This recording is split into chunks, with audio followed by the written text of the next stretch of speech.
tema sobre la llenura del Espíritu Santo. Hechos capítulo 6. ¿Cuántos quieren ser llenos del Espíritu Santo?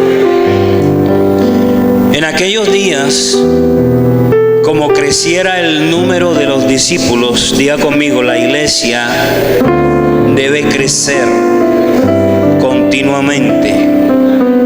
¿Qué sucedió cuando crecieron el número de los discípulos? Lo que siempre sucede. Hubo murmuración de los griegos contra los hebreos, de que las viudas de aquellos eran desatendidas en la distribución diaria. Entonces los 12 convocaron a la multitud. ¿Quiénes eran los 12? Los apóstoles. Convocaron a la multitud de los discípulos y dijeron: no es justo que nosotros dejemos la palabra de Dios para servir a las mesas. Ministros de la palabra, nunca dejen el ministerio para encargarse de otras cosas. Buscad pues, hermanos, de entre vosotros a 7 varones de buen testimonio. Lo importante que es tener buen testimonio. Entonces, requisito principal, ¿qué es? Dígalo fuerte. Y mientras lo dice, pregúntese: ¿tengo buen testimonio? Respóndeselo en su casa. Yo, lleno del Espíritu Santo y de sabiduría, a quienes encarguemos de este trabajo. Y nosotros persistiremos ¿en qué? En la oración y el ministerio ¿de qué? ¿Por qué delegamos trabajo a los diáconos? Porque yo no me puedo encargar de cosas que no sean mis prioridades. ¿Cuál es la prioridad del pastor Nerio? La oración y el ministerio de la palabra. Yo no estoy para limpiar baños, ni para pagar facturas, ni para contar diezmos, ni para hacer ninguna otra cosa.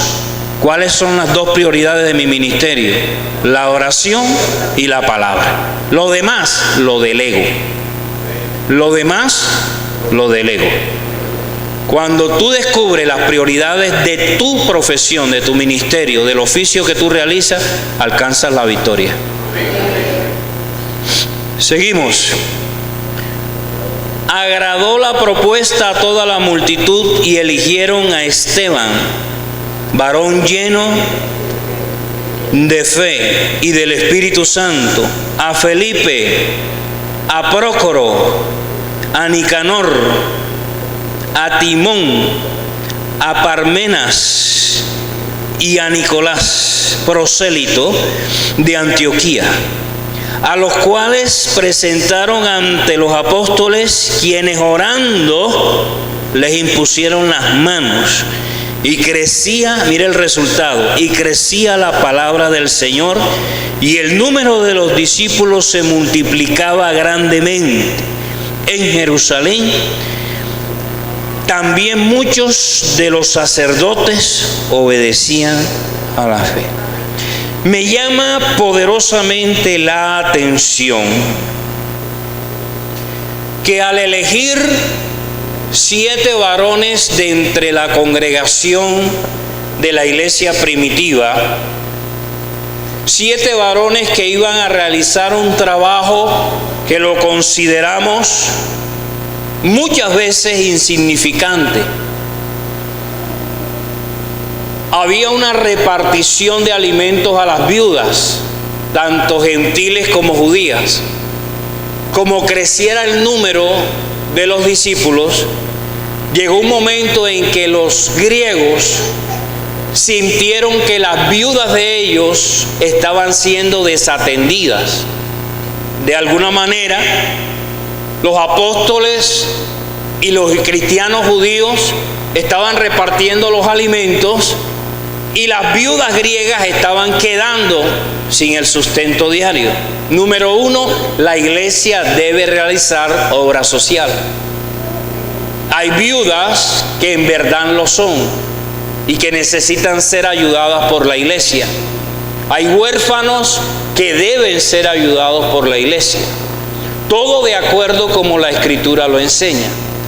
Pero lo que me llama la atención es que los 7 varones que se escogen, no se escogen para un cargo de elevada estatura dentro del contexto eclesiástico.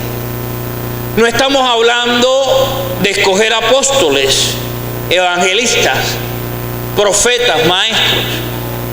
Lo que nos ocupa es la elección de 7 sirvientes, de 7 meseros, de 7 hombres que se iban a encargar de servir los alimentos en la mesa dentro de la iglesia del Señor.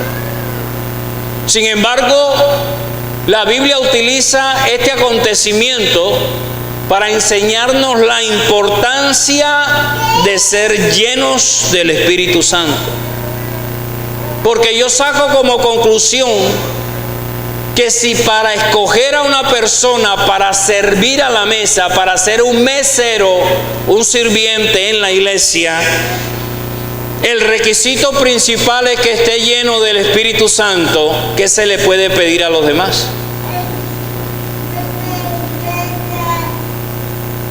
No les gustó.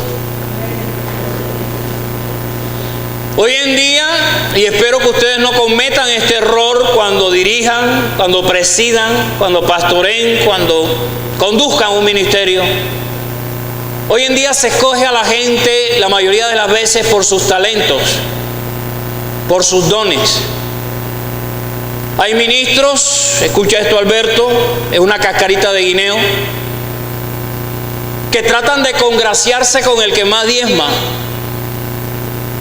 con el ricachoncito de la congregación, con el que tiene título universitario, con el que pertenece a un nivel, un estatus social alto. Entonces creemos que esas personas hay que atraerlas a la iglesia y hay que mantenerlas en la iglesia dándoles cargos, dándoles responsabilidades espirituales. Yo prediqué en una iglesia en el interior donde el pastor con lágrimas me decía: pastor, aquí llegó alguien con mucho dinero. Todo esto que usted ve lo compró él, los instrumentos lo compró él, el atril lo compró él, este templo lo hizo prácticamente él. Pero cuando ya había ofrendado todo eso, entonces me decía lo que yo tenía que hacer como pastor, porque consideraba que si había dado tanto para el templo, él tenía la autoridad por encima de la mía para decir lo que tenía que hacerse en la iglesia. Y un día se levantó y cogió el bajo y se lo regaló a un muchacho. Y yo le pregunté que por qué, y él dijo: porque yo fui el que regalé ese bajo. Yo dije: wow, Dios me estaba enseñando algo ahí. En la iglesia puede haber el rico más rico de todos los ricos. En la iglesia puede haber gente titulada con títulos universitarios mayores que lo que tiene el pastor. Es posible que el pastor nunca pisó una primaria, una secundaria, que no tenga título universitario. Nunca caiga en esa cascarita de guineo de tratar de congraciarte con los hermanos, utilizando cargos, utilizando responsabilidad. Entonces, si ese es el hermano más influyente, él tiene que estar dentro de los diáconos. No necesariamente. En la iglesia no se obtienen cargos, ni funciones, ni títulos porque yo estudié allá afuera, o porque fui universitario, o porque tengo mucho dinero. A los 7 diáconos los escogieron sencillamente porque eran hombres llenos del Espíritu Santo. Tú puedes tener mucho dinero, pero si no estás lleno del Espíritu Santo, perezcas tú con tu plata. Tú puedes tener mucho título universitario, pero si no estás lleno del Espíritu Santo, ese título no sirve para nada. Lo importante en la iglesia del Señor Jesucristo es buscar la llenura del Espíritu Santo. Si los sirvientes tienen que estar llenos del Espíritu Santo, todos los demás tenemos que tener la misma bendición. El pastor tiene que dar ejemplo de llenura. No que predique bonito, no que vista bonito, no que esté bien encuerpado, no que tenga perfil europeo. No, eso no es lo que hace un pastor. Un pastor tiene que estar lleno de la presencia y del poder del Espíritu de Dios. ¡Aleluya! ¡Aleluya!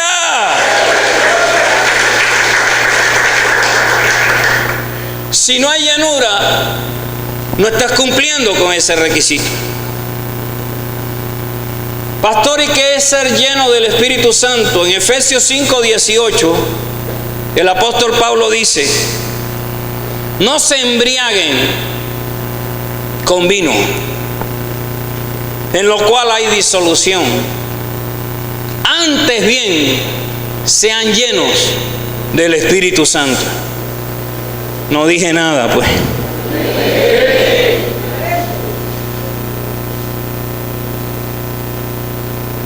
No te embriagues con el vino, mejor aún, llénate del Espíritu Santo. Entonces, ¿qué han hecho en estos días con eso? Tuve ministraciones donde la gente sale borracha y yo creo en eso.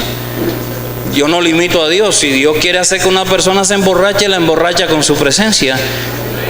Y la tienen que sacar a iglesia donde Edwin Álvarez tienen que contar los hermanos, porque cierran la iglesia y resulta que hay 2 o 3 debajo de la silla, privados en la presencia de Dios, y tienen que buscar debajo de la silla, porque a veces se les ha quedado un hermanito ahí, han cerrado el templo y todavía está ahí temblando y hablando en lengua en la presencia del Espíritu Santo. Yo creo en eso, pero no es lo que Pablo está enseñando. No se trata de esas manifestaciones externas. Hoy en día, y avivamiento es muy dada a eso. Aquí ministramos y hay gente que llora, caen al piso, tiemblan, rompen sillas, se escalabran con la pared, con el piso, y salen revolcados diciéndole a los hermanos: mira lo que hizo el Espíritu Santo, me revolcó, me tiró, ¿verdad?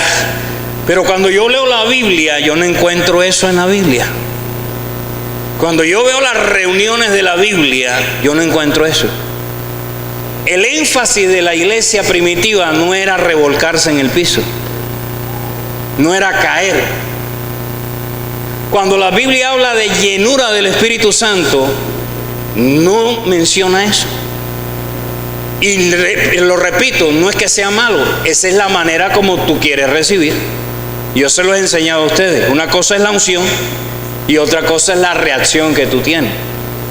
Hay hermanos aquí que siempre lo ves tú quietecito llorando, a veces ni lloran. Esa es la manera como ellos reciben. Mientras que hay hermanas que gritan, lloran, brincan, vomitan, botan saliva, hay que ponerle periódico. Cada vez que Dios la toca, ese es un revolú que forma esa hermanita. Ahora aquí tú ves que no le criticamos ni la sentamos. Esa es la manera como ella quiere recibir a Dios. Se lo respetamos. Después que no afecte a los demás, échele para adelante, mi hermano. Esa es mi manera de pensar. Pero no podemos caer en el error de pensar que eso es llenura del Espíritu Santo. Tú puedes danzar 3 horas y no llenarte. Tú puedes caer al piso y reventarte el cráneo con el piso y hacer un hueco en el porcelanato. Eso no es llenura. Puedes brincar y saltar hasta que rompas el cielo raso y no estás lleno. Puedes comenzar a hablar en lengua y resulta que esa lengua te la inventas tú. Es lo que llamamos jeringonza. No se ría, que es en serio. Las jeringonzas son lenguas falsas. Y hay cristianos que hablan, ay, y resulta que eso no es ni del Espíritu, sino que inventa palabras. Se llama jeringonza. No hay presencia, no hay poder. Ahora, yo les digo a ustedes, si usted va a hablar en lengua, tiene que hacer lo que dice la Biblia. Si alguno habla en lengua, pídale a Dios poder interpretarla. Si no la interpreta, entonces baje la voz y hable para usted y para Dios. Pero las lenguas no se deben hablar en voz alta si no hay interpretación, porque no edifican. Lo que edifica es lo que se entiende.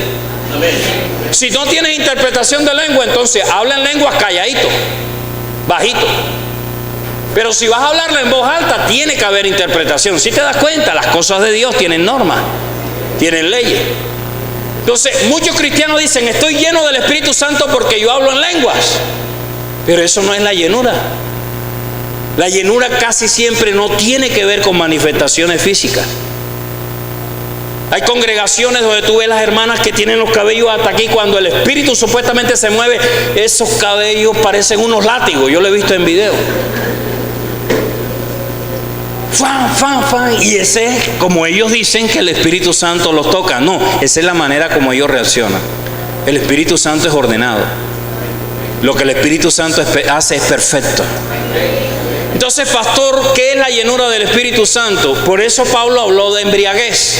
Cuando una persona está embriagada, está controlada por la bebida alcohólica. Un borracho es una persona que ha tomado tanto alcohol que el alcohol domina sus pensamientos, sus palabras y sus acciones. Por eso Pablo habló del vino y de la embriaguez en relación a la llenura del Espíritu Santo. ¿Qué es llenura del Espíritu Santo? Es estar controlado, dominado por el Espíritu Santo. Y no tanto para danzar, no tanto para temblar y para caer. Cuando el Espíritu Santo llegó en Pentecostés, ¿qué fue lo primero que Él dominó en los apóstoles? La lengua. Dice que hablaron en nuevas. Y hay gente que danza, pero mueve más la lengua que el cuerpo. Y hay hombres que tú los ves con muchas manifestaciones, pero la lengua es más larga que la corbata que usan. Y hay hermanitas que tienen su falda larga, pero la lengua es más larga que la falda que tienen. Y tú los ves que cuando el Espíritu se mueve, ellos son el show de la reunión, pero son chismosos, murmuradores, calumniadores. La lengua de esos hermanitos está inflamada por el infierno. Entonces no me puede decir esa persona que está llena del Espíritu Santo, porque lo primero que el Espíritu Santo dominó en la iglesia primitiva fueron las lenguas. Lo primero que el Espíritu va a dominar en ti es la sin hueso. No le está gustando mucho el mensaje.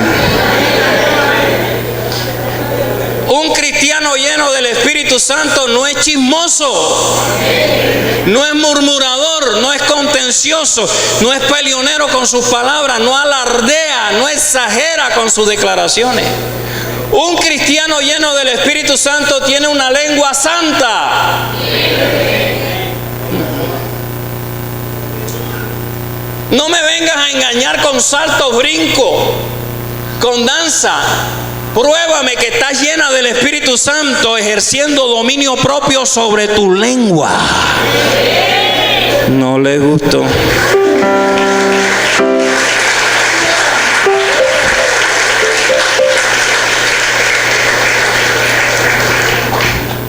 Ser lleno del Espíritu Santo es una persona controlada por el Espíritu de Dios. Esta es una experiencia temporal y permanente. La mayoría de ustedes se han conformado por la temporal. Ahorita estuvimos aquí, ministró el grupo y fuimos llenos.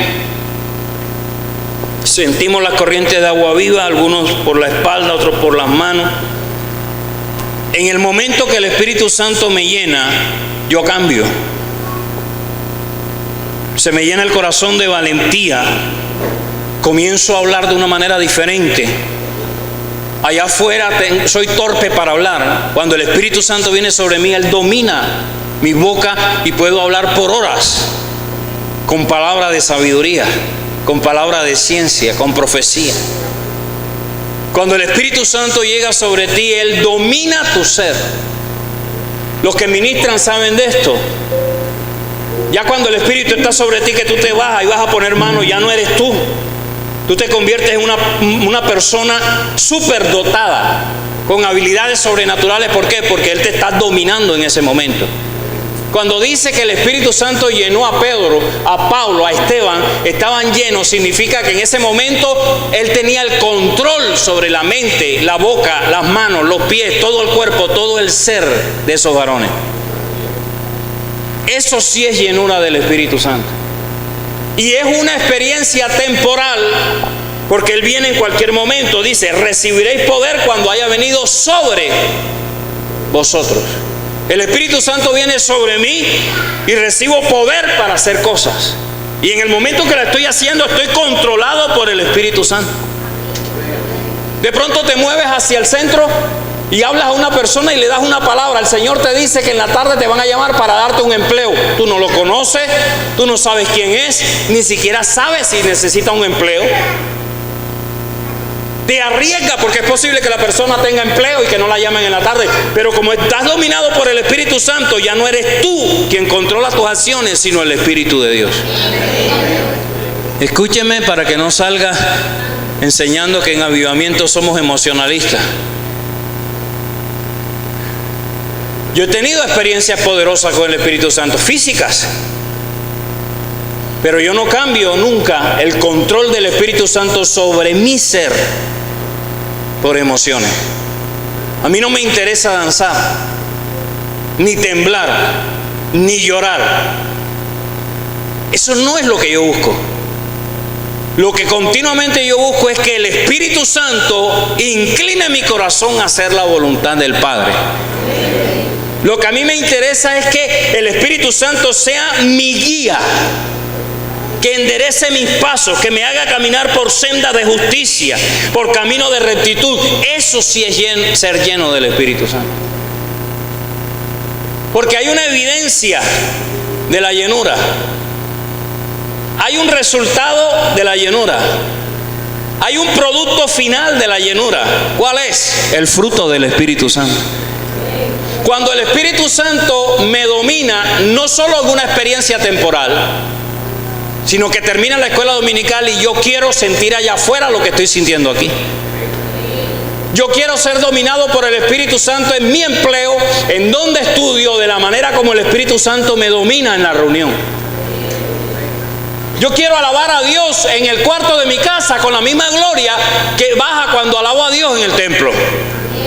Eso es llevar la llenura del Espíritu Santo de una experiencia temporal a una experiencia permanente. Porque cuando la Biblia me dice que los diáconos tenían que estar llenos del Espíritu Santo, yo no puedo creer que esa es una experiencia temporal. Estaba hablando de una condición permanente. Esteban era lleno del Espíritu Santo todos los días. Si te das cuenta qué tan lejos estamos de la Biblia. Tienes que buscar llenura. Cuando ores y levantes tus brazos, cuando vayas por la calle, cuando estés en la batea, cuando estés en la oficina, sácate un tiempito para llenarte. Que el Espíritu venga sobre mí y me dé poder. Me lleno como una experiencia temporal. Pero una vez que yo recibo esa llenura, no la dejo ir. Me apropio de ella. Para que se convierta en una experiencia permanente. 24 horas al día tú tienes que estar lleno del Espíritu Santo. 24 horas al día el Espíritu Santo tiene que controlar tus acciones. Lo más pronto posible tú tienes que permitir que el Espíritu Santo sea el Señor de tu vida. ¿Cuántos quieren libertad para orar? ¿Cuántos quieren libertad para ayunar? ¿Cuántos quieren libertad para entrar al lugar santísimo? ¿Cuántos quieren libertad para ensanchar, para prosperar? Te doy la clave y con esto termino. Dice la Biblia, el Señor es el Espíritu. Y donde está el Espíritu del Señor, allí hay libertad.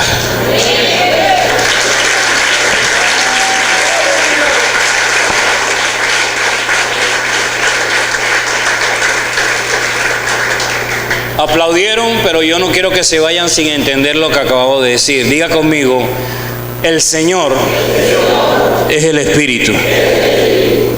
Avivamiento, ¿quién es el Señor? ¿Qué Espíritu? El Espíritu Santo. ¿Quién es el Señor? A ver aquella nave, ¿quién es el Señor? Dígalo como lo estoy diciendo yo. El Señor es el Espíritu. ¿Quién es el Señor? Él es más que tu amigo. Él no es tu siervo. Él no es tu esclavo. Espíritu Santo sube, baja, trae, sana, liberta, ven, ayúdame. No, Él no es tu siervo. El Espíritu Santo es tu Señor. ¿Cuántos entendieron eso de este lado? ¿Quién es tu Señor? Pastor, pero yo creía que mi Señor era Jesucristo. El Espíritu Santo es el Espíritu de Cristo. Pastor, pero es que a mí me enseñaron que el Señor es el Padre. El Espíritu Santo es el Espíritu del Padre. Tú no puedes tener al Padre ni al Hijo si no tienes primero al Espíritu Santo.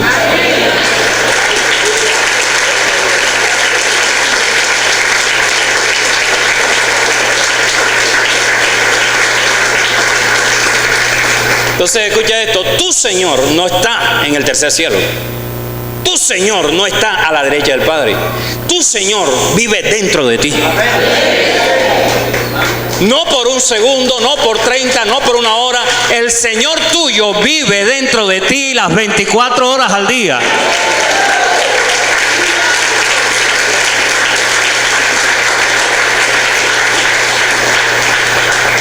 Entonces, si yo llego a la revelación de entender que mi Señor vive conmigo en todo tiempo yo voy a mantener una actitud de sometimiento, una actitud de obediencia. Ya la rebeldía no se va a apoderar de mi corazón, porque en todo momento va a haber un temor, un miedo, un terror en mi corazón, porque aquel que es mi Señor vive conmigo, está conmigo. Él me está viendo en todo tiempo. Termina la reunión, pero tu relación con el Señor no termina. El Espíritu Santo está contigo aquí. El Espíritu Santo está contigo aquí. Pero cuando tú te vayas, Él se va contigo.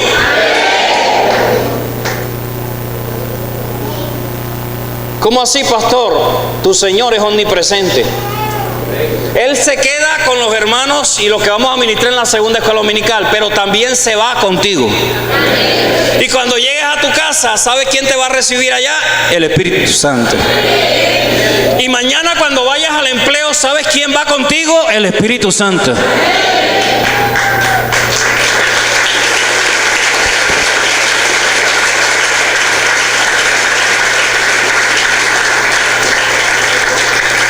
Pastor, porque hay cristianos que tienen tanta libertad mientras otros no la tienen.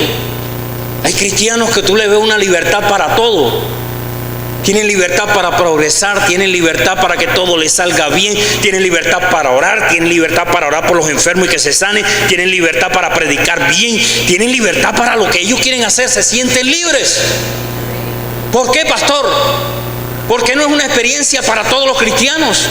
Aquí me está escuchando gente que siempre que hablan, pastor, si usted supiera el ataque y la lucha y la tribulación por la cual estoy viviendo, pastor, usted no tiene la culpa y no soy yo para decirlo ni usted para escucharlo. Y tú oyes a esa gente y tú dices, ¿dónde está la libertad de esa gente? ¿A dónde está el libertador de esos hermanos? ¿Será que ellos tienen una Biblia diferente a la mía? Porque mi Biblia me enseña que si el Hijo me liberta, soy verdaderamente libre.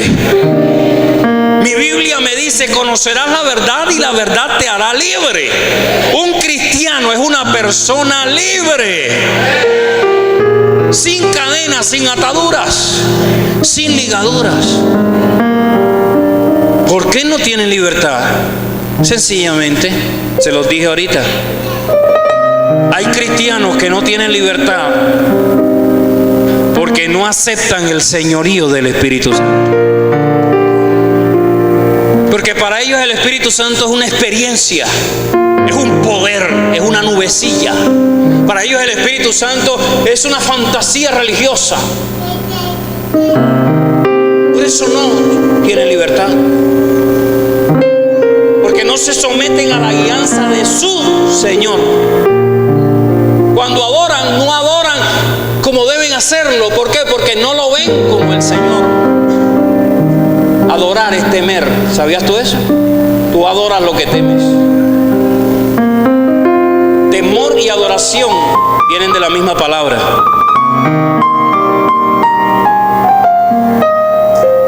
El precioso Espíritu Santo es mi Señor.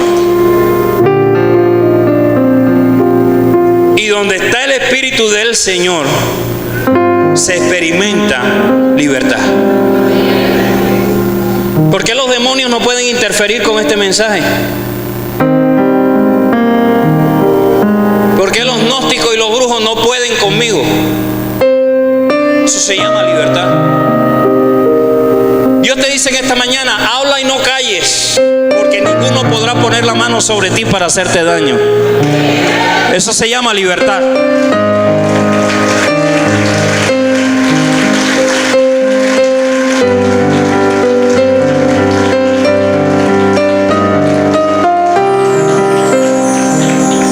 Pídeme y te daré por herencia a las naciones y por posesión tuya los confines de la tierra. Libertad. Tus hijos se levantarán como plantas de olivo junto a tu mesa. Tus hijas serán como columnas de mármol en tu palacio. ¿Cómo se llama eso? Libertad. Tú y tu casa me servirán.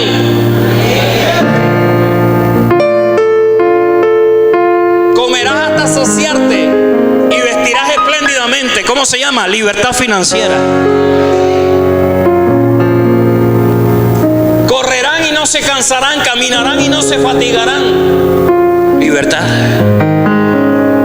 Porque el pecado no se enseñoreará más de ti, porque no estás bajo la ley sino bajo la gracia. ¿Qué es eso? Libertad.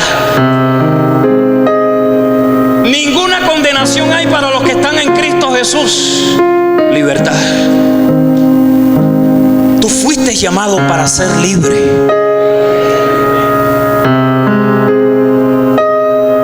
En Cristo tú no tienes que arrastrar cadenas ni yugos. Te lo digo esta mañana: si hay una cadena en ti es porque tú la has permitido. Pero Cristo hizo en la cruz del Calvario todo lo que se necesitaba para que tú vivieses en libertad.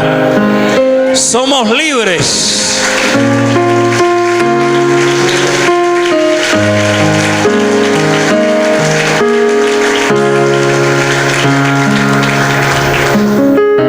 Pastor, ¿y usted cómo hace para someterse al señorío del Espíritu Santo? Mentiría si te dijera que ya lo he obtenido plenamente. No, estoy aprendiendo. Pero el Señor me enseñó algo. Cuando Jesús necesitaba la barca, Él le dijo: Pedro, préstame la barca. Y Pedro dijo: cógela. Aunque toda la noche he pescado y no pasó nada. Bueno, Señor, te la presto.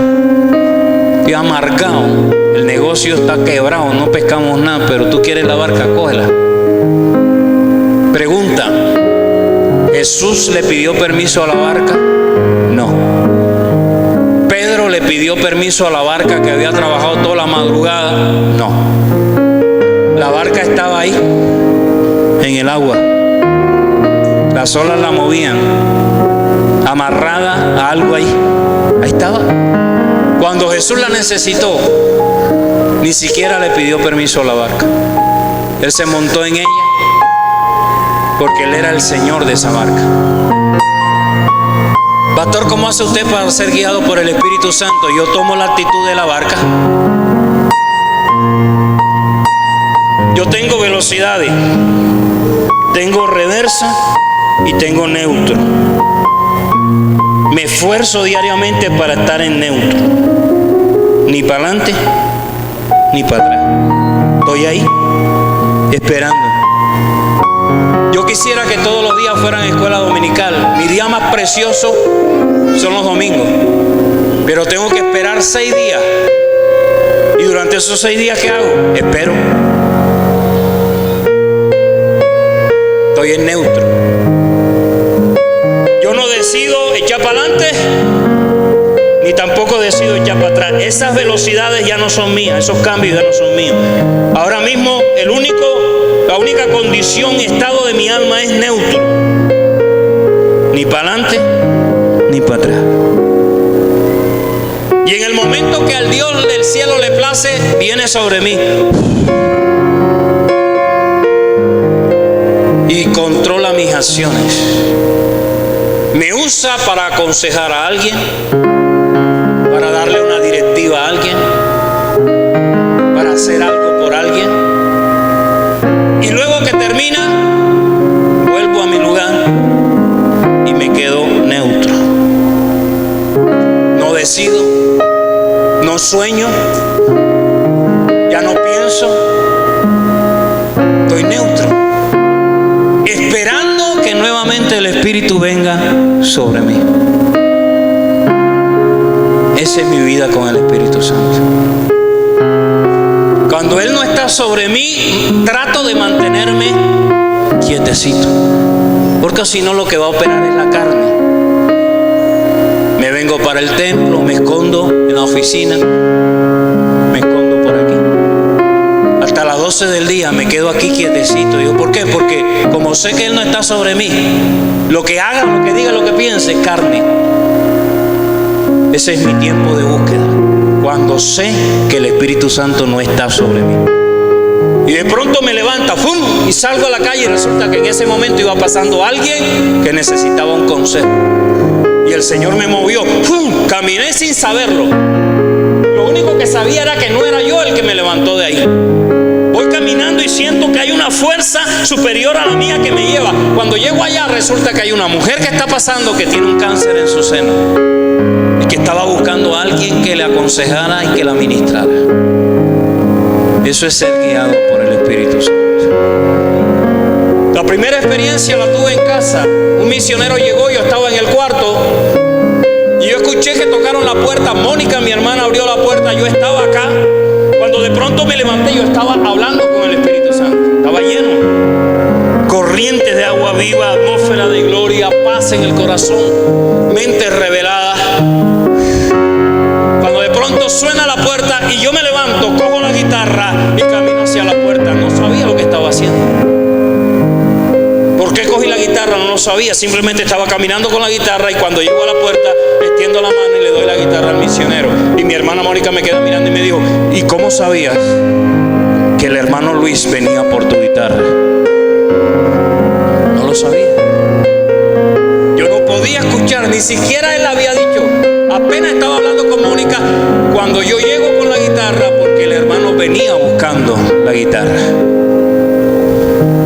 Los que son guiados por el Espíritu de Dios son como el viento.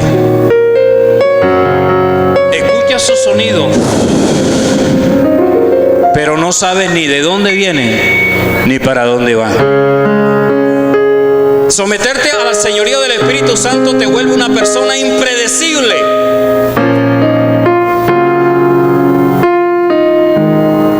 Cuando te dejas guiar por el Espíritu Santo, Alberto, nadie puede prevenir lo que tú vas a hacer. Someterse al Espíritu Santo es morir a tu voluntad y dejar que la voluntad de Dios se haga en tu vida.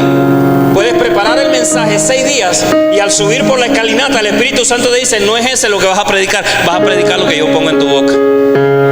Eso es señorío. Y si tú no estás acostumbrado a eso, te vas a volver un 8. Por un lado lo que tú quieres hacer y por un lado lo que Dios quiere hacer.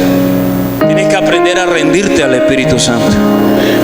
No tomes decisiones, mantente neutro.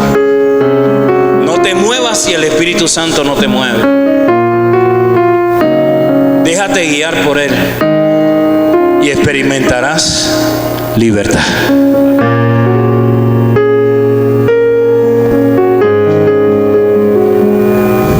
Diga conmigo, Espíritu Santo, te amo. Me rindo a tu señorío. Enséñame a hacer tu voluntad. Espíritu Santo, bienvenido a este lugar. Jesucristo, bienvenido a este lugar. Padre omnipotente, de gracia y de amor, bienvenido a este lugar. Quédate sentado. Espíritu Santo, bienvenido a este lugar. Jesucristo, bienvenido a este lugar. Padre omnipotente, Padre omnipotente,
Jesucristo.